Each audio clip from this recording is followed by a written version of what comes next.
Hello everyone. So let's do one more important question. The question is 5 under root 5 x square plus 20x plus 3 under root 5 is equals to 0.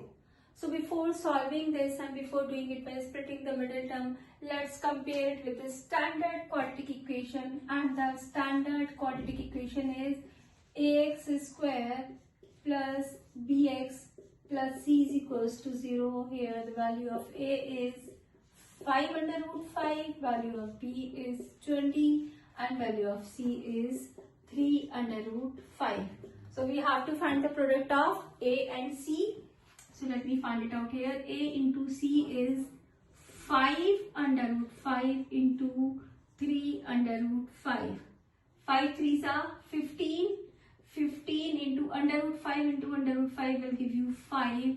That is 15 5s is 75. So this is the product. Okay.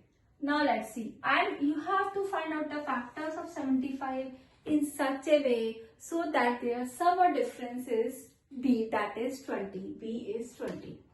Clearly I can see 15 plus 5 will make 20 and 15 5 is 75. So there is no need to do even by it prime factorization also. So let me take it here.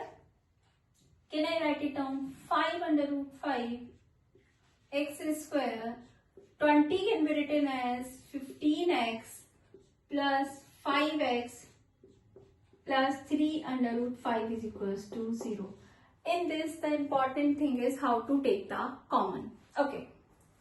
From these two terms, what is coming common? 5x is coming out to be common. If I take 5x common, here in this bracket we are left with under root 5x. And from here we have taken 5x common, so we are left with 3. You can just multiply it and check it again. Is your answer coming same? 5 under root 5 is 5 under root 5. X into x is x square. So our first term is correct. 5 3s are 15x. Our second term is also correct.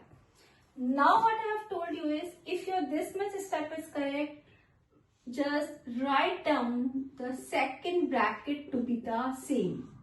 If you have written the second bracket to be the same, it is very easy for you now to take out the common. When the second bracket is same, it means from here 5x, I have taken under root 5x common. But you will say there is no under root. How you have taken under root? X, I understand x is outside. So 5 under root 5 is here and we have 5 here. From 5, how can I write under root 5? So just see, 5 can be written as under root 5 into 5 under root 5. Under root 5 into under root 5 is 5. From this, I have taken 1 under root 5 as outside. So what is left is under root 5. It means if I take under root 5 common, so just see, the next third term, under root 5 into under root 5 is 5 into x. So our third term is also correct. Fourth term, 3 under root 5, 3 under root 5, so our fourth term is also correct. Now if you have done this much, that is very simple. First bracket is going to be 5x plus under root 5. Next bracket is going to be under root 5x plus 3 is equals to 0. If it is a question of polynomial in class 9, you will leave it here. If it is a question of quadratic equation in class 10, you will solve it 5x plus under root 5 is equals to 0, or 5x is equals to minus under root 5, or x is equals to minus under root 5 upon 5. This is your first factor. The second will be under root 5 x plus 3 is equals to 0. Under root 5 x is equals to minus 3 and x is equals to minus 3 upon under root 5. So these are the